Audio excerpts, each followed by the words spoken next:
പാടിടുവിൻ.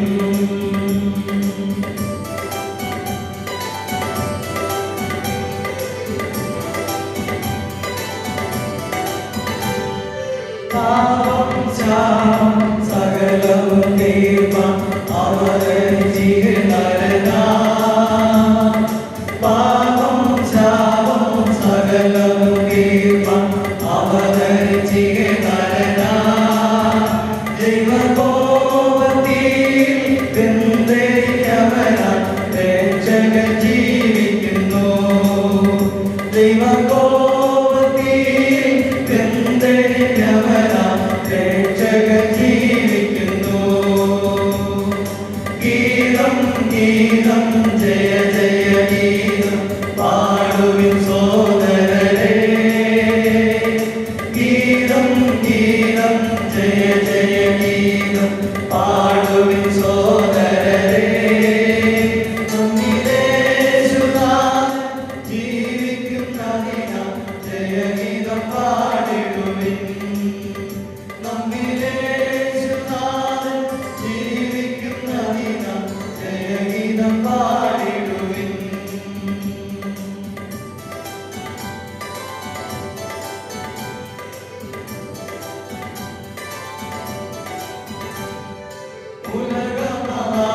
ഉലകമഹാന്മാരഖിലരും ഒരുങ്ങും ഉറങ്ങുന്നു കല്ലറയിൽ.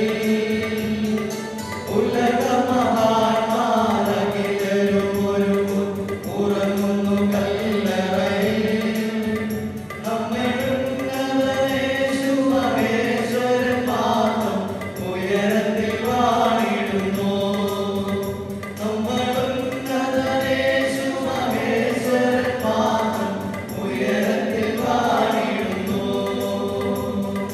ഗീതം ഗീതം ജയ ജയ ഗീതം പാടുവിൻ സോദരരേ.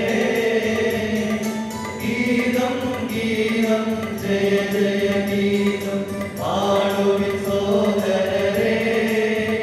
നമ്മിലേശുനാഥൻ ജീവിക്കുന്നതിനാൽ ജയഗീതം പാടിടുവിൻ. നമ്മിലേശുനാഥൻ ജീവിക്കുന്നതിനാൽ ജയഗീതം പാടിടുവിൻ.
വിൽസനച്ചൻ, ഫെബിനച്ചൻ, ശുശ്രൂഷകർ കടന്നു വന്നിട്ടുള്ള വിശ്വാസികളുടെ സമൂഹം,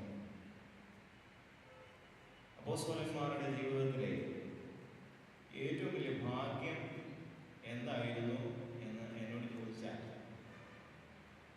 ഞാൻ പറയുന്നൊരു കാര്യമാണ്, അവർക്ക് യേശുവിൻ്റെ വേണ്ടി പ്രസംഗിക്കേണ്ടതാണ്. അതൊരു വലിയ ഭാഗ്യമാണ്. കാരണം കർത്താവ് എല്ലാം പഠിപ്പിച്ചു, എല്ലാം പറഞ്ഞു. പരിശുദ്ധാത്മാവ് വരുമ്പോൾ നിങ്ങൾക്ക് ശക്തി കിട്ടുമെന്ന്. പക്ഷേ ദൈവത്തിന് വലിയ കാരണമുണ്ട്. യേശു ക്രിസ്തുവിൻ്റെ മുന്നിൽ എന്ത് ചെയ്യേണ്ടവന്നിട്ടില്ല, പ്രസംഗിക്കേണ്ടവന്നില്ല. ഞാനത് സൂചിച്ചിടത്തോളം തുടങ്ങിയിട്ട് കുറച്ച് നാളായി. പക്ഷേ ആദ്യമായിട്ടാണ് എന്നെ ഞാനാക്കി ദൈവരുടെ മുന്നിൽ പ്രസംഗിക്കേണ്ടി വരുന്നത്. അതുകൊണ്ട് ഇന്നലെ നിങ്ങൾ പ്രാർത്ഥിച്ച പോലെയല്ല, ഇന്ന് കുറച്ചുകൂടി അവർ പ്രാർത്ഥിക്കുന്നത് നല്ലതായിരിക്കും. ദൈവവചനം വളരെ ശക്തമായി അഭിനന്ദ പിതാവിൻ്റെ വാക്കുകളിലൂടെ നാം ശ്രമിച്ചു. ലൂക്കോസിന്റെ സുവിശേഷം 3-ാം അധ്യായം 10-ാം തിരുവചനത്തിൽ സ്നാപക യോഹന്നാൻ പ്രസംഗിച്ചു. വളരെ ആധികാരികമായിട്ട് ദൈവവചനം പറയുകയാണ്. പറഞ്ഞ ഉടനെ കേട്ട ഉടനെ ജനം ചോദിച്ചു, ഞങ്ങൾ എന്ത് ചെയ്യും? ഞങ്ങൾ എന്ത് ചെയ്യും? അപ്പോസ്തലപ്രവൃത്തി 2:37 തിരുവചനത്തിൽ വരുമ്പോൾ 2-ാം അധ്യായം 37-ാം വാക്യം, അപ്പോസ്തലന്മാർ ദൈവത്തിന്റെ പരിശുദ്ധാത്മാവിൽ അങ്ങോട്ട് പ്രസംഗിക്കാൻ തുടങ്ങി. ഉടനെ ആദിമസഭ പറഞ്ഞു, നല്ല വെടിക്കെട്ട് പ്രസംഗമായിരുന്നു. ആണോ? പിന്നെന്താ പറഞ്ഞത്? എന്നാണെങ്കിൽ കാര്യമൊക്കെ ശരിയോ, പത്രോസിന്റെ പ്രസംഗത്തിനല്ല ബലമാണ് എന്നാണ് പറഞ്ഞത്. അല്ല, അതെന്താ പറഞ്ഞത്? അപ്പോസ്തലന്മാരെ ഞങ്ങൾ എന്ത് ചെയ്യാം? യോഹന്നാൻ ആത്മാവിൽ പ്രസംഗിച്ചു, ജനം ചോദിച്ചു, ഞങ്ങൾ എന്ത് ചെയ്യാം?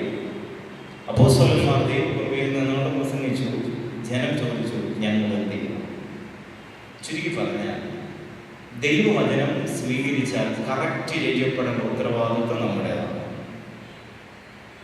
ദൈവവചനം സ്വീകരിച്ചാൽ കറക്റ്റ് ചെയ്യപ്പെടേണ്ട ഉത്തരവാദിത്വം നമ്മുടെയാണ്. അതുകൊണ്ടാണ് യേശു തമ്പുരാൻ പ്രസംഗിച്ചപ്പോൾ ഇങ്ങനെ പറഞ്ഞു, കോരിസീനെ നിനക്ക് ഹാ കഷ്ടം, ബെത്സയിദയെ നിനക്ക് ഹാ കഷ്ടം. ന്യായവിധി സോരും സൈദോനും നിങ്ങളെ കഴിയും ആശ്വാസം പ്രാപിക്കും. കാരണം എന്താണ്? കോരിസീനിൽ യഹോവ യേശു തമ്പുരാൻ പ്രസംഗിച്ചു, അവന്റെ അത്ഭുത പ്രവൃത്തി കണ്ടു, ബെത്സയിദയിൽ കണ്ടു. പക്ഷെ എന്ത് ചെയ്തില്ല? കുരുടന്റെ കണ്ണു തുറക്കുന്നത് ബെത്സയിദ കണ്ടതാണ്, മുടന്തൻ എഴുന്നേറ്റ് നടക്കുന്നത് കണ്ടതാണ്.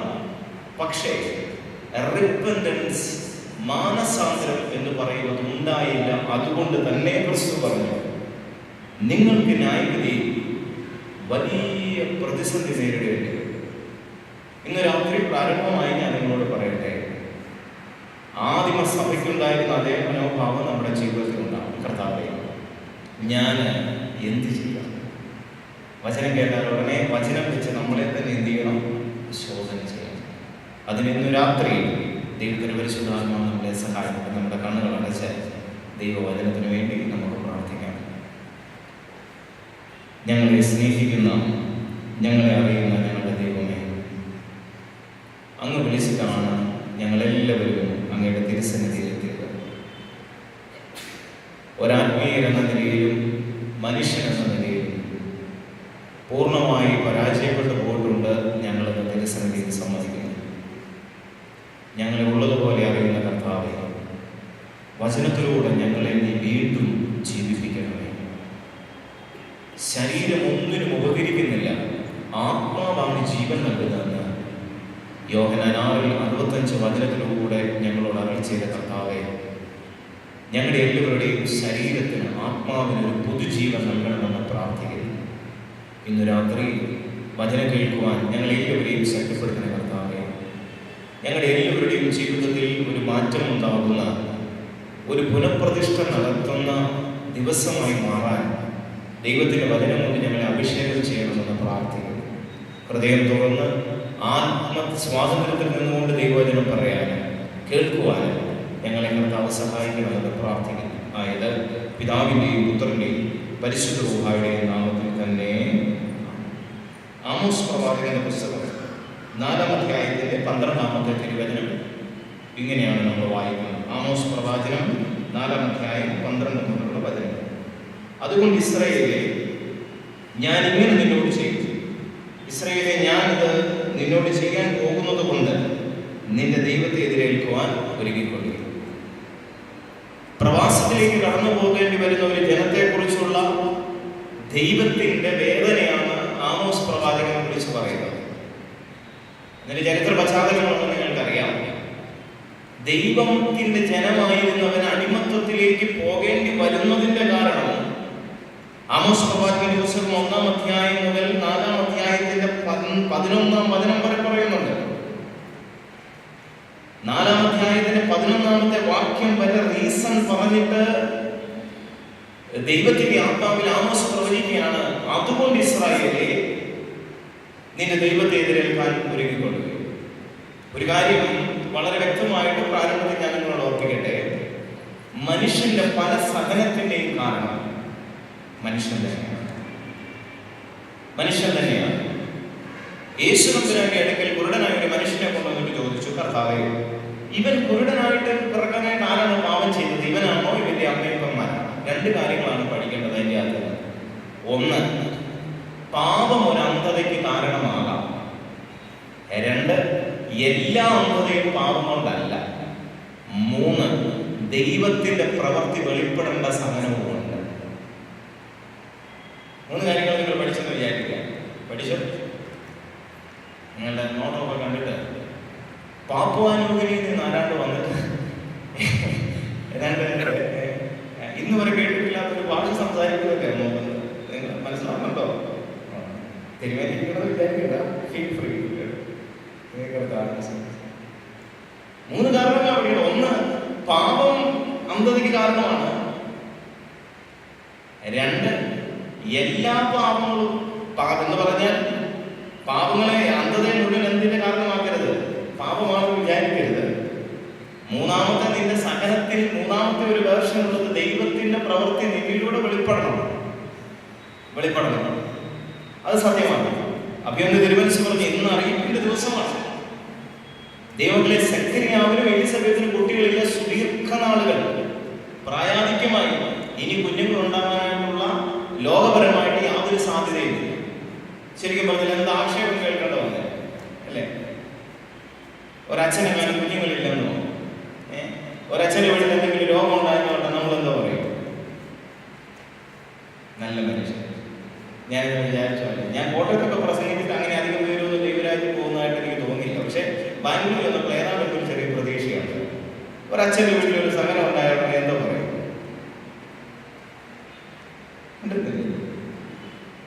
നല്ല മനുഷ്യൻ. നിങ്ങളിങ്ങനെ തന്നെ പോകണം. ഇനി അഥവാ ഞാൻ കുട്ടികളെ പഠിപ്പിച്ചാലും നിങ്ങൾ പഠിക്കും. അല്ലേലും പുള്ളിയുടെ ആ പ്രസംഗവും പരിപാടിയൊക്കെ കണ്ടപ്പോഴേ തോന്നുന്നതേ ഉള്ളൂ, ഇതൊക്കെ വെറും ഉണ്ടെന്നില്ല. പിന്നെ നാട്ടിലോട്ടൊക്കെയാണ് ശകലം കൂടി ഒരു അഡീഷൻ ഉണ്ട്. പണ്ടൊക്കെ ദൈവം പിന്നെ ഇപ്പം കണ്ട. അപ്പൊ ഇങ്ങോട്ടൊക്കെ ബുദ്ധിമുട്ടുണ്ട്. എലിസബത്ത് സക്കറിയാവിന് കുഞ്ഞുങ്ങളില്ല എന്നുള്ളത് വലിയ പ്രതിസന്ധി തന്നെയാണ്. പക്ഷേ ആ കാലഘട്ടം വരെ കുഞ്ഞുങ്ങളില്ലാതിരുന്നതിന്റെ കാരണം എന്താണെന്നറിയോ? ഒരു ചെറുപ്പക്കാരി പെണ്ണിന്റെ സംശയം തീർക്കാൻ വേണ്ടിയിട്ടാണ്. ഇന്ന് വരെ കല്യാണം കഴിക്കാതെ ഒരു പുരുഷനും സ്ത്രീയും തമ്മിൽ ഒരുമിച്ച് വരാതെ കുഞ്ഞുങ്ങൾ ഉണ്ടാവത്തില്ലല്ലോ എന്ന് മറിയം ദൈവത്തോട് ചോദിക്കുമ്പോൾ ഉടനെ ദൈവം എന്താ പറഞ്ഞത്? ദൈവം ഉടനെ പറഞ്ഞൊരു മറുപടിയാണ്, നിന്റെ ചാർച്ചക്കാരിയെ എലിസബത്ത് ഗർഭം ധരിച്ചിരിക്കണം എന്ന് പറഞ്ഞാൽ, എന്റെ മകളെ, ഈ ലോകത്തിന്റെ നിയമവ്യവസ്ഥകളും ലോകത്തിന്റെ രീതികളും ഒന്നും വേണ്ട ദൈവത്തിന് പ്രവർത്തിക്കാൻ. കാരണം ലോകപ്രകാരം കുഞ്ഞുങ്ങൾ ഉണ്ടാവത്തില്ലെന്ന് നീ പോലും വിധി എഴുതിയ നിന്റെ ചാർച്ചക്കാരിക്ക് കുഞ്ഞുങ്ങളുണ്ടായി എന്ന് പറഞ്ഞാൽ നിനക്ക് പുരുഷബന്ധം ഒന്നും വേണ്ട ആരുണ്ടാവാൻ. അങ്ങനെയാണെങ്കിൽ ഇത്രയും നാളും എലിസബത്ത് സഹിച്ചതിന്റെ കാരണം എന്നാണ്? ചില മറിയന്മാരുടെ സംശയം തീർക്കാൻ. അങ്ങനെയാണ് ദൈവമക്കളുടെ സഹനത്തിന്റെ കാരണം വിശ്വാസത്തിൽ വളർന്നു വരുന്നത്. ദൈവം വിളിച്ചിട്ടുള്ള ചില മനുഷ്യരുടെ ചില സംശയങ്ങൾക്ക് മറുപടി പറയാൻ നിന്റെ സഹനം ദൈവം ഉപയോഗിക്കുന്നുണ്ട്. അങ്ങനെയാണെങ്കിൽ പൗലോസ് പറഞ്ഞതുപോലെ അവൻ തന്നതെല്ലാം ഓർത്ത് ഞാൻ അവനെ സ്തുതിക്കുന്നു. ദൈവമക്കളെ, ഞാൻ ഈ ഭാഗത്തിലേക്ക് വീണ്ടും കടന്നു വരികയാണ്. ഇവിടെ വിഷയം ഇസ്രായേലിന്റെ പാപമാണ്. ജനം പാപം ചെയ്ത് ദൈവത്തിൽ നിന്ന് അകന്നുകൊണ്ടുള്ള ദൈവം ഒരു സ്റ്റേറ്റ്മെന്റ് പറഞ്ഞു. അതുകൊണ്ട് ഇന്ന് രാത്രി നമ്മൾ ചിന്തിക്കുന്നത് എന്തുകൊണ്ട്? അതുകൊണ്ട് ഇസ്രായേലേ, നിന്റെ ദൈവത്തെ എതിരേൽക്കാൻ ഒരുങ്ങിക്കൊള്ളുക. അതുകൊണ്ട് ഇസ്രായേലേ, നീ സഹിക്കാൻ പോകുന്നു. എന്തുകൊണ്ട്? 3 കാര്യങ്ങൾ പറഞ്ഞു. നമ്മൾ വളരെ പെട്ടെന്ന് ഒരു 10-15 മിനിറ്റ് കൊണ്ട് അത് സംസാരിച്ച് നമ്മൾ അവസാനിക്കണം. ആമോസിന്റെ പുസ്തകം തന്നെ 4-ാം അധ്യായം 4 മുതലുള്ള തിരുവചനം. എന്തുകൊണ്ടാണ് ഇസ്രായേൽ സഹിക്കേണ്ട വന്നത്? 3 മേഖലകളുടെ വീഴ്ചയാണ്. അത് വളരെ വ്യക്തമായി ദൈവത്തിന്റെ ആത്മാവ് ആമോസ് പ്രവാചകനിലൂടെ എഴുതി വെച്ചിരിക്കുകയാണ്. ആമോസ് പ്രവാചകന്റെ പുസ്തകം 4-ാം അധ്യായത്തിന്റെ 4 മുതലുള്ള തിരുവചനം ഇങ്ങനെയാണ്. ബേഥേലിൽ ചെന്ന് അതിക്രമം ചെയ്യുകയും ഗിൽഗാലിൽ ചെന്ന് അതിന്റെ അതിക്രമം നീ വീണ്ടും വർദ്ധിപ്പിക്കുകയും രാവിലെ തോറും നിങ്ങളുടെ ഹനനയാഗങ്ങളും 3-ാം നാൾ തോറും നിങ്ങളുടെ ദശാംശങ്ങളും കൊണ്ടുവരികയും പിന്നീട് പറയാണ്, പുളിച്ച മാവ് കൊണ്ടുള്ള സ്തോത്രയാഗം അർപ്പിക്കുകയും സ്വമേധാർപ്പിതങ്ങളെ ഘോഷിച്ച് പ്രസിദ്ധമാക്കുകയും. അങ്ങനെയാണല്ലോ ഇസ്രായേലിനെ നിങ്ങൾ ചെയ്യുന്നത്, അതാണല്ലോ ഇസ്രായേലിനെ നിങ്ങൾക്ക് താല്പര്യം.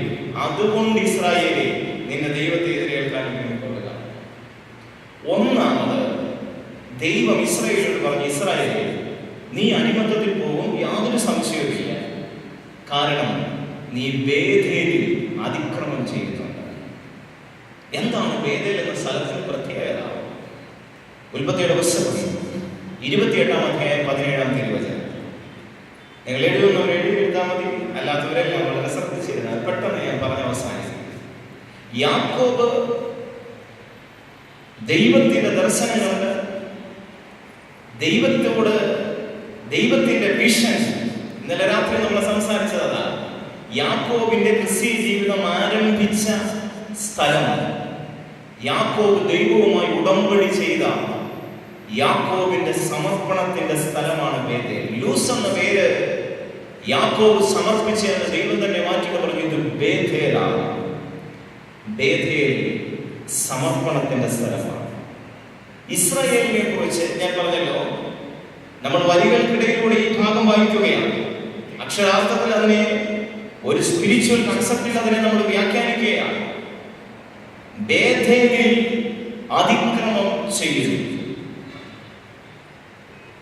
സമർപ്പണ മേഖലയിലുള്ള വീഴ്ചയാണ് ജനത്തെ അടിമത്തത്തിലേക്ക് കൊണ്ടുപോയിരിക്കുന്നത്. അപ്പൊ ഇന്ന് തിരുവൻ സമർപ്പിച്ചതുപോലെ ഇന്ന് ലോകത്ത് ഏറ്റവും കൂടുതൽ മരുന്ന് കഴിക്കുന്നത് മലയാളിയാണ്. കാരണം അവന്റെ ജീവിതത്തിന്, അവന്റെ ശരീരപ്രവൃത്തിക്ക് ചേർന്നിട്ടുള്ള ഒരു ഭക്ഷണ ഹാബിറ്റ് ഉണ്ടായിരുന്നു, ഫുഡ് ഹാബിറ്റ് ഉണ്ടായിരുന്നു. അതിനവൻ ഡെഡിക്കേറ്റഡ് ആയിരുന്നു. അതിനവനൊരു സമർപ്പണമായ ഒരു മനോഭാവം ഉണ്ടായിരുന്നു. പ്രാർത്ഥനയ്ക്ക് ശേഷം ഭക്ഷണം കഴിക്കുന്ന, വീണ്ടും അധ്വാനിക്കുന്ന, വീണ്ടും പ്രാർത്ഥിക്കുന്ന, അങ്ങനെ പോകുന്ന ഒരു നല്ല ലൈഫ് സൈക്കിൾ ക്രിയേറ്റ് ചെയ്തു വന്നിരുന്ന ഒരു സമർപ്പണ ജീവിതം ഉണ്ടായിരുന്നു മലയാളിക്ക്. ഇന്ന് അതെല്ലാം മാറി. ദൈവങ്ങളെ, വേദപുസ്തകപരമായി നമ്മൾ അതിനെന്ത് ചെയ്യണം? വളരെ ശക്തമായിട്ട് വ്യാഖ്യാനിക്കേണ്ട ഒന്നാണ്. സമർപ്പണ മേഖലയിലെ പരാജയമാണ് ഒരു മനുഷ്യന്റെ ജീവിതത്തിലെ ഏറ്റവും വലിയ പരാജയം. പരിശുദ്ധ അമ്മയെ സംബന്ധിച്ച് അമ്മയ്ക്ക് ദർശനം കിട്ടാൻ കാരണം എന്താണ്? ദേവാലയത്തോട് ചേർന്ന് നിൽക്കാൻ വിധിക്കപ്പെട്ട, ദേവാലയത്തോട് ചേർന്ന് നിൽക്കാനായിട്ട് വിളിക്കപ്പെട്ട ഒരു പെൺകുട്ടി അവളുടെ സമർപ്പണത്തിന്റെ മേഖലയിൽ ഒരിടത്തു പോലും അവൾ വീണില്ല. ഒരിടത്തു പോലും. ദൈവമക്കളെ, അതുകൊണ്ട് തന്നെ സമർപ്പിക്കപ്പെട്ടവൾ അതിൻ്റെ അകത്ത് വിശ്വസ്തത പുലർത്തുമ്പോഴാണ് റെവലേഷൻ ഉണ്ടാവുന്നത്, വെളിപ്പാടുണ്ടാവുന്നത്. ഇനി വെളിപ്പാടുണ്ടാവുന്ന ആൾ എന്നാ ചെയ്യണം? അത് ലൂക്കോസിന്റെ സുവിശേഷം 1:28. സമർപ്പിത ജീവിതത്തിൽ യാതൊരു തരത്തിലും മാറ്റം ഉണ്ടാകാതിരുന്ന ഒരു പെൺകുട്ടിക്ക് ഒരു ദിവസം ഒരു വെളിപ്പാട്, കൃപ ലഭിച്ചവളെ ഇതിലേക്ക് പോകുന്ന കർത്താവ് നിന്നോട് കൂടെ. ഉടനെ അമ്മ എന്തോ പറഞ്ഞു, ഇതാ ഞാൻ കർത്താവിന്റെ ദാസി. പെട്ടെന്നൊരു കാര്യം പറയാം. സമർപ്പണ ജീവിതത്തിൽ വീഴ്ച വരാത്തവർക്ക് ദൈവ ദർശനം ഉണ്ടാവും. ഞാൻ പറഞ്ഞു, സഭയുടെ ഇന്നത്തെ കാലഘട്ടത്തിന്റെ പ്രശ്നം എന്താണ്? കാലിക ദർശനം കാണാനായിട്ട് ജ്ഞാനമുള്ള കോണ്ടെക്സ്റ്റുവൽ റെവലേഷൻ ഇല്ലാതെ പോകുന്ന നമ്മുടെ ആത്മീയതയാണ് ഇന്നത്തെ സഭയുടെ ഏറ്റവും വലിയ അവധി. സമർപ്പിതർ തീർന്നു. സമർപ്പിതരുടെ ജീവിതത്തിൽ ദൈവം കാണുന്ന വിശ്വസ്തതയില്ല. അതുകൊണ്ട് തന്നെ റെവലേഷൻ ഇല്ല. റെവലേഷൻ ഇല്ലാത്തത് കൊണ്ട് തന്നെ പുനഃസമർപ്പണമില്ല. നിങ്ങൾ ആലോചിച്ച് നോക്കി, അമ്മ സമർപ്പിക്കപ്പെട്ട ജീവിതത്തോട് അമ്മ നീതി പുലർത്തിക്കൊണ്ട് തന്നെ സ്വർഗം തുറന്ന് അമ്മയുടെ അടുക്കൽ ദൂതൻ വന്നു. ദൂതൻ വന്നയുടനെ ഒരു പുനഃസമർപ്പണം നടത്തി. പുനഃസമർപ്പണം നടത്തിയവളിൽ നിന്ന് ക്രിസ്തു ജനിച്ചു. പുനഃസമർപ്പണം നടത്തിയവളിൽ നിന്നാണ് ക്രിസ്തു ജനിക്കുന്നത്. എന്തുകൊണ്ടാണ് എന്നിലും നിങ്ങളിലും ഒരു ക്രിസ്താനുഭവം മറ്റുള്ളവർക്ക് കണ്ടെത്താൻ പറ്റാത്തത്? എന്താണ്? നമ്മൾ ആരും എന്ത് ചെയ്യുന്നില്ല, സമർപ്പിക്കുന്നുമില്ല, പ്രത്യേകിച്ച് പുനഃസമർപ്പണം ഇല്ല. അതുകൊണ്ട് തന്നെ ക്രിസ്തു എന്ത് ചെയ്യുന്നില്ല, നമ്മളിൽ നിന്ന് ജനിക്കുന്നില്ല. ഇനി നമ്മളെ അങ്ങനെ ആരെങ്കിലും കണ്ടേക്കാമെങ്കിൽ ഉള്ള ക്രിസ്ത്യാനികൾ എന്ത് ചെയ്യും? ഉള്ള ക്രിസ്ത്യാനികളെ നശിച്ചു പോകും. ദൈവങ്ങളെ, സമർപ്പിക്കപ്പെട്ട ഒരു അമ്മയിൽ നിന്ന് പുറത്തു വന്ന ഒരു മകനെ സംബന്ധിച്ച് ഞാനത് ഇങ്ങനെ പെട്ടെന്ന് പറയാം. ക്രിസ്തുവിന്റെ ജീവിതത്തിൽ എപ്പോഴെങ്കിലും സമർപ്പണ മേഖലയിൽ വീണ് പോയതായിട്ട് നിങ്ങൾക്ക് ചൂണ്ടിക്കാണിക്കാം. പിതാവ് അവനെ കുറിച്ച് 2 സ്ഥലത്ത് സാക്ഷ്യം പറഞ്ഞെന്നാണ് പറയുക. ഒന്ന്, യോർദാന്റെ കരയിൽ യോഹന്നാൻ സ്നാപകന്റെ കരത്തിന് കീഴിൽ അവൻ സ്നാനത്തിനായി നിന്നപ്പോൾ പിതാവ് സ്വർഗം തുറന്നിട്ട് പറഞ്ഞു, listen to me, he is my most beloved. ഇവൻ എൻ്റെ പ്രിയനാണ്, പ്രിയപുത്രനാണ്. എന്താണ് അതിന്റെ അർത്ഥം? രണ്ടാമത് എപ്പോഴാണ് പിതാവ് ക്രിസ്തുവിനെ കുറിച്ച് സാക്ഷ്യം പറഞ്ഞിട്ടുള്ളത്? യേശുവിന്റെ മരണം അടുക്കാൻ പോകുന്നു. ഗെത്സമനയിൽ വെച്ച് അവൻ പ്രാർത്ഥിച്ചുകൊണ്ടിരിക്കുമ്പോൾ പത്രോസിനൊക്കെ സ്വർഗം തുറന്നു വന്നിട്ട് വെളിപ്പെട്ട് പറഞ്ഞു, അവന് ചെവി കൊടുക്ക്, അവൻ എൻ്റെ പ്രിയപുത്രനാണ്. ഈ 2 സ്ഥലവും വളരെ പ്രത്യേകതയുള്ളതാണ്. ഒന്ന്, യേശുവിന്റെ 30 വയസ്സ് വരെയുള്ള അവന്റെ രഹസ്യ ജീവിതം അവസാനിക്കുന്ന അന്ന് സ്വർഗം പറഞ്ഞു, ഇവൻ എൻ്റെ പ്രിയപുത്രനാണ് എന്ന് പറഞ്ഞാൽ അതിന്റെ അർത്ഥം എന്തോ? ദൈവത്തിലെ God was pleased in his secret life. യേശുവിന്റെ 30 വർഷത്തെ രഹസ്യ ജീവിതത്തിൽ, അവന്റെ രഹസ്യ ജീവിതത്തിൽ സമർപ്പണത്തിൽ ഒരിടത്ത് പോലും അവൻ വീണിട്ടില്ല. പിന്നീട് 3.5 വർഷത്തെ പരസ്യ ശുശ്രൂഷ അവസാനിക്കാൻ ഏതാനും മണിക്കൂറുകൾ കൂടെ മാത്രമുള്ളപ്പോൾ പിതാവ് സ്വർഗം തുറന്നിട്ട് പറഞ്ഞു, ഇവൻ എൻ്റെ പ്രിയപുത്രൻ എന്ന് പറഞ്ഞാൽ God was pleased in his public life. ഇന്ന് രാത്രി സുവിശേഷം കേൾക്കുന്ന ദൈവമക്കളെ, ഒരു കാര്യം ഞാൻ ചോദിക്കട്ടെ. എൻ്റെ ക്രിസ്തീയ ജീവിതത്തിൽ, എൻ്റെ രഹസ്യ ജീവിതത്തിൽ ഞാൻ ഒരിടത്തും എൻ്റെ കർത്താവിൻ്റെ വചനത്തിന് മുകളിൽ കടന്നു പോയിട്ടില്ലെന്ന് പറയാൻ ത്രാണിയുള്ള എത്ര പേരുണ്ട്? നമ്മുടെ പബ്ലിക് ലൈഫ്, തിരുവരി പറഞ്ഞ പോലെ ഒരു സാമൂഹിക ജീവി എന്ന നിലയിൽ ഞാനും നിങ്ങളും നമ്മുടെ സമർപ്പണത്തിൽ എത്ര സ്ഥലത്ത് വീണിട്ടുണ്ട്? യേശുക്രിസ്തുവിനെ കുറിച്ച് ഉത്തമഗീതങ്ങളുടെ പുസ്തകം 5-ാം അധ്യായം 10-ാം തിരുവചനത്തിൽ രസകരമായ ഒരു പഠനം കിടക്കുന്നു. നിങ്ങൾ എഴുതി വെച്ചു. പ്രിയനെ കുറിച്ച് പ്രിയ വർണ്ണിക്കുന്നതാണ്, അവന്റെ കുറുനിരകൾ കാക്കയെ പോലെ കറുത്തിരിക്കണം എന്ന് പറഞ്ഞാൽ അതിന്റെ അർത്ഥം എന്താണ്? അവന്റെ തലമുടിയിൽ ഒന്നുപോലും എന്ത് ചെയ്തിട്ടില്ല, നരച്ചിട്ടില്ല. അപ്പൊ നിങ്ങൾ വിചാരിക്കും ഇന്ന് നരച്ചവരല്ല ആകപ്പാടെ സങ്കടപ്പെടും. ഞാൻ മുമ്പേ പറഞ്ഞ പോലെ സ്പിരിച്വൽ മീനിങ് ആണ് നമ്മൾ എടുക്കുക. യേശുക്രിസ്തുവിന്റെ തലമുടിയെ കുറിച്ച് സഭ വ്യാഖ്യാനിക്കുന്നത്, സഭ പറയുന്നത്, ശലോമോൻ പറയുകയാണ്, അവന്റെ കുറുനിരകൾ കാക്കയെ പോലെ കറുത്തതാണ്. ദൈവമക്കളെ, എന്ന് ഹോശിയ പ്രവാചകന്റെ പുസ്തകം 7-ാം അധ്യായം 9-ാം തിരുവചനത്തിൽ ഹോശിയായിലൂടെ ദൈവം ഇസ്രായേലിന് അരുളപ്പാട് കൊടുക്കുമ്പോൾ കൊടുക്കുന്ന ഒരു വചനമുണ്ട്. നിങ്ങൾ വീട്ടിൽ പോയത് വായിച്ചു നോക്കണം. എഫ്രായിം അവൻ മറിച്ചിടാത്ത ദോശയാണ്, അവൻ പ്രവാസത്തിലേക്ക് പോകും, കാരണം അവന്റെ കുറുനിരകൾ അവിടെ നരച്ചിരിക്കുന്നു. നിങ്ങൾ ആ വാക്കൊന്ന് ശ്രദ്ധിച്ചു. വേദപുസ്തകത്തിൽ തലമുടി സമർപ്പണത്തെ കാണിക്കുന്നതാണ്. നാസിർ ശിംശോൻ മുടി മുറിക്കാറില്ല എന്ന് പറഞ്ഞാൽ അവന്റെ സമർപ്പണത്തെ അവൻ ബ്രേക്ക് ചെയ്യാറില്ല എന്നാണ്. എന്തിനാണ് പട്ടം കൊടുക്കുമ്പോൾ തിരുമേനി അച്ഛന്മാരുടെ കണ്ടിട്ടുണ്ടോ? ഓർഡിനേഷൻ കഴിഞ്ഞിട്ടുള്ളവർ ഇങ്ങനെ കൈകരുത്തി പട്ടം കൂടെ കണ്ടിട്ടുള്ളവർ നമുക്ക് ഇവിടെ ആർക്കെങ്കിലും വെച്ച് പട്ടം കൊടുക്കാൻ ദൈവം സഹായിക്കട്ടെ. തിരുവേനി എന്ത് ചെയ്യും? തലകൾ കട്ട് ചെയ്യണം. തലമുടി തലയല്ല തലമുടി കട്ട് ചെയ്യും. എന്തിനാണ്? സനോന്റെ ഇവൻ വേർതിരിക്കപ്പെട്ടവനാ, സമർപ്പിതനാണ് ദൈവത്തിന് സുഖം. എന്തിനാ നിങ്ങളുടെ അച്ഛന്മാരെല്ലാം തലയിൽ ഉപയോഗിച്ചിരിക്കുന്നത്? എന്നാൽ ഒരാളെന്നോട് പറയുന്നു, അത് ഈ മറ്റു സഭയിലെ ഇപ്പൊ നമ്മുടെ ഇവാഞ്ചലിക്കിലെ അച്ഛനോട് അച്ഛൻ്റെ തലയിൽ തൊപ്പിയില്ല, കാത്തലിക്സിലെ അച്ഛന്മാർക്ക് തൊപ്പിയില്ല, CSIയിലെ വർദ്ധമാനിലെ അച്ഛന്മാർക്കില്ല, തൊപ്പിയില്ല. അപ്പം എന്നോട് എടുത്താൽ പറഞ്ഞു, ഇതിന് കൂടുതൽ അഭിലാഷത്തിനെ പോലുള്ള ഒരാൾ പോയി നിന്നാൽ അഭിലാഷത്തിനെ നമുക്ക് കണ്ടുപിടിക്കാൻ പറ്റില്ല, അതിനാണ് എന്ത് വെച്ചിരിക്കുന്നത്. ഞാൻ നിങ്ങളോട് ചോദിക്കും, എന്തിനാ നിങ്ങളുടെ അച്ഛന്മാരുടെ തൊപ്പി വെച്ചിരിക്കുന്നത്?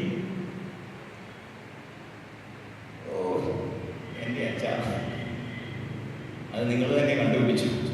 എൻ്റെ വിഷയമല്ല, സമയം ഞാൻ പറഞ്ഞല്ലോ, സമയം അതിക്രമം.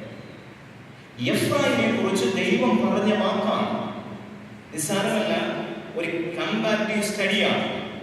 ദൈവമക്കളെ, ഉത്തമഗീതങ്ങളുടെ പുസ്തകത്തിൽ 5-ാം അധ്യായം 10-ാം തിരുവചനത്തിൽ സഭ പറഞ്ഞു, എന്റെ പ്രിയൻ അവൻ 10,000 പേരിലും സുന്ദരനാണെന്ന് പറഞ്ഞിട്ട് അംഗപ്രത്യംഗമായി അവന്റെ കണ്ണുകൾ, അവന്റെ ചെവികളെല്ലാം എടുത്തു പറഞ്ഞിട്ട് പ്രത്യേകം പറഞ്ഞു, അവന്റെ കുറുനിരകൾ കാക്കയെ പോലെ കറുത്തതാണ്. എന്നാൽ ഹോശേയ പ്രവാചകന്റെ പുസ്തകത്തിൽ വന്നപ്പോൾ ഹോശേയയോട് ദൈവം പറഞ്ഞു, ഹോശേയ നീ വിളിച്ചു പറയുക, എഫ്രായിം മറച്ചിടാത്ത ഒരു ദോശ പോലെ അവൻ പ്രവാസത്തിലേക്ക് പോകേണ്ടി വരും, കാരണം അവന്റെ കുറുനിരകളിൽ അവിടം നരച്ചിരിക്കുന്നു എന്ന് പറഞ്ഞാൽ ദൈവം പറഞ്ഞിരുന്ന സമർപ്പണ ജീവിതത്തിൽ നിന്ന് എഫ്രായിം വെളിപ്പോയെന്നാണ് അർത്ഥം. എന്നെ കേൾക്കുന്ന ദൈവമക്കളെ, ക്രിസ്തീയ ജീവിതത്തിൽ സമർപ്പണ മേഖലയിൽ വീഴ്ച വരുന്നിടത്താണ് ഏറ്റവും കൂടുതൽ പ്രതിസന്ധി ഉണ്ടാകുന്നത്. എന്നെ സന്തോഷിപ്പിച്ച ഒരു വേദപുസ്തക പഠനമുണ്ട്. വെളിപ്പാടിന്റെ പുസ്തകം 2-ാം അധ്യായം 3-ാം തിരുവചനത്തിലാണ് എഫെസസിലെ സഭയ്ക്ക് ദൂത് കൊടുത്തു. യഹോവയാം ദൈവം യോഹന്നാൻ മുഖാന്തരം AD 60 അപ്പോസ്തലനായ പൗലോസിനാൽ സ്ഥാപിക്കപ്പെട്ട സഭയാണ് എഫെസസ്. യോഹന്നാൻ പത്മോസ് ദ്വീപിലിരുന്ന് ദർശനം കാണുന്നത് 95 വർഷം ആയിട്ടുള്ളൂ ഈ സഭ ഉണ്ടായിട്ട്. എഫെസസ് സഭ AD 60 സ്ഥാപിക്കപ്പെടുക. യോഹന്നാൻ ദർശനം ഉണ്ടായപ്പോൾ 95 ദൈവമക്കളെ, ഈ സഭയ്ക്ക് ദൂത് കൊടുത്തപ്പോൾ ദൈവമായ കർത്താവ് പറഞ്ഞു, ഞാൻ നിന്റെ പ്രവൃത്തി അറിയുന്നു, ഞാൻ നിന്റെ വേല അറിയുന്നു, ഞാൻ നിന്റെ സഹിഷ്ണുത അറിയുന്നു, കൊള്ളരുതാത്തവരെ നിനക്ക് സഹിച്ചുകൂടാത്തതും ഞാൻ അറിയുന്നു എന്ന് പറഞ്ഞാൽ, ഇന്ന് നമ്മളായിരിക്കുന്ന ചർച്ചിനെ കഴിഞ്ഞും ദൈവസന്നിധിയിൽ ദൈവത്തോട് ചില കമ്മിറ്റ്മെന്റ് ഉള്ള സഭയാണ് എഫെസസ് സഭ. നിങ്ങൾ അങ്ങനെ വിശ്വസിക്കുന്നുണ്ടോ? വീണ്ടും ദൈവം നോക്കിയിട്ട് എഫെസസ് സഭയോട് പറഞ്ഞാണ്, എഫെസസ് സഭയെ ഞാൻ നിന്റെ പ്രവൃത്തി അറിയുന്നു എന്ന് പറഞ്ഞാൽ they are doing something for society, for God, for the kingdom of God. അപ്പോസ്തലൻ എന്നൊക്കെ പറഞ്ഞു, അത് അതേപടി ചെയ്യുന്നു. നമ്മളൊരു ചെയ്യുന്നുണ്ടോ? ഞാൻ ഇന്നലെ ചോദിച്ചു, ഉറങ്ങാനോ? ആണോ? ആണെന്ന് ഇല്ലെന്ന് പറ. അതെ, ഉറങ്ങും, നല്ല കാര്യമാണ്. ഞാൻ പറഞ്ഞു, നിങ്ങൾക്ക് നല്ല ഉറക്കം തരിക എന്ന് പറഞ്ഞാൽ തന്നെ ഒരു സ്ലീപ്പിംഗ് പിൽസ് നൽകുന്നതിന് കൂടുതൽ ഉപകാരം ഞാൻ നിങ്ങൾക്ക് ചെയ്യുന്നത്. എൻ്റെ ശുശ്രൂഷ ഇവിടുത്തെ ധന്യമായ കാര്യമാണ്. ഒരാൾക്ക് ഉറക്കം കൊടുക്കാൻ പറ്റിയെന്ന് പറഞ്ഞാൽ അതിൽ കൂടുതൽ ഒരു വലിയ കാര്യമാണ്. പിന്നെ ഒറ്റ കാര്യമുള്ളൂ, ചുവവേദനയ്ക്ക് എന്ത് ചെയ്യണം? ഉറങ്ങിക്കണം. ഇല്ലെങ്കിൽ ഇപ്പോഴത്തെ കാലമല്ലേ, പ്രഷറൊക്കെ ഉള്ളതാണ്, പേടിപ്പിച്ചതല്ല. ഞാനിപ്പൊക്കെ വിട്ട് വല്ലതും പോയാൽ പൗലോസ് കൊണ്ട് പ്രസംഗിച്ചു. അപ്പോൾ യൂത്തിക്കോസ് എന്ന് പറയുന്നത് അവിടെ നിന്ന് പ്രസംഗം കേട്ടു. ജനലിൽ തനിയാക്കോക്കാരൻ, ഞാനിപ്പോഴും പറയാറുണ്ട്, തനിയാക്കോക്കാരൻ എവിടെ ഇരുന്നേ കേൾക്കുള്ളൂ?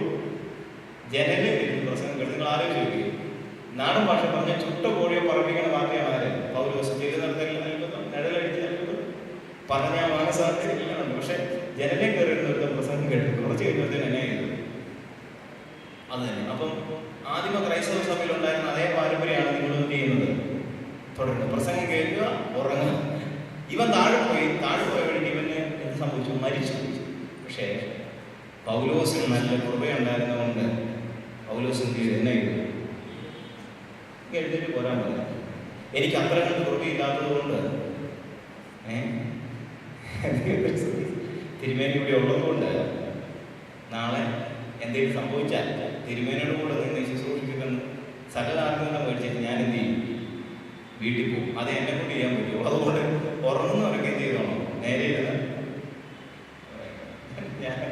ഞാൻ ഓർമ്മിച്ചു വന്നത് ഈ 35 വർഷം കൊണ്ട് ദൈവം എല്ലാം നോക്കിയിട്ട് അഡ്രസ് ചെയ്തിട്ട് പറഞ്ഞു, ഒരു കുറവ് നിനക്കുണ്ട്, ആദ്യ സ്നേഹം കിട്ടുകയും. ദൈവമേ, പ്രവൃത്തിയുണ്ട്, സഹനമുണ്ട്, വേലയുണ്ട്. പക്ഷെ എന്നിട്ടും ദൈവം പറഞ്ഞു, എനിക്ക് നിന്നോടൊന്ന് പറയാനുണ്ട്, നിനക്ക് ആദ്യ സ്നേഹം നഷ്ടപ്പെട്ടു പോയി. അങ്ങനെയാണെങ്കിൽ ആദ്യ സ്നേഹം നഷ്ടപ്പെടാത്ത ഒരു സഭ വേദപുസ്തകത്തിൽ കാണും. ദൈവങ്ങളെ 1 തെസ്സലോനിക്ക ലേഖനം 1-ാം അധ്യായം 2 മുതൽ 10 വരെ സമർപ്പണത്തിന് വീണു പോകുന്നവന്റെ പ്രശ്നമാണ് ഈ കാണുന്നത്. എന്താ പറയാമോ?